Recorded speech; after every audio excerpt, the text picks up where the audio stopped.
put out a $1 million bounty that closed on the 21st of November. I'm just curious how the response was to that. Obviously, Cointelegraph covered it.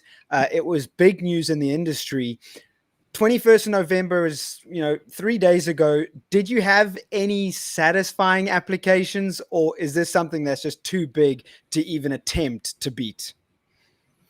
We had only one that tried to challenge it properly, but it was unfortunately, fortunate for us, but unfortunately it was very incomplete. Like the algorithm that was submitted doesn't really work. It's not too sound. And for example, if you were to execute the transactions on Ethereum correctly, you would end up with a different result.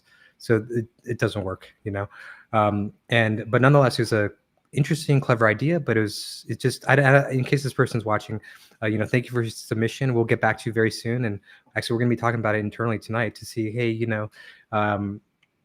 were there some interesting intuitions here? I think there were, but no, it appears that it just doesn't work. The approach doesn't quite qualify. So we'll do a proper write-up on it after we do a thorough investigation. Other than that, the only other submissions are just kind of verifying our results. Like, yeah, you guys are crushing it, and way faster than like Monad, and way faster, of course, in sequential execution.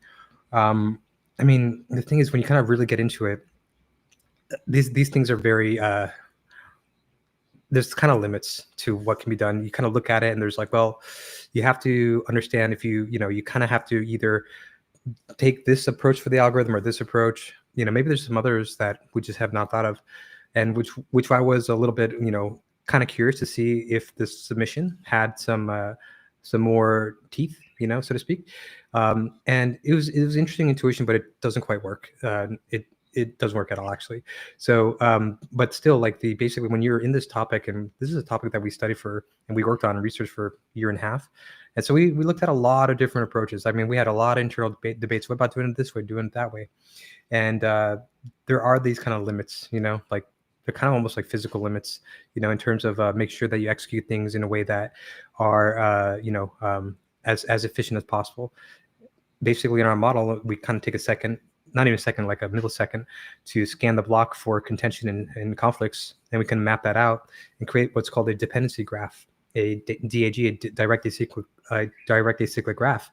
And this will give us a hyper efficient way to do this. This is why we're feeling very confident that this is going to be very difficult, if not impossible, to beat on the EVM.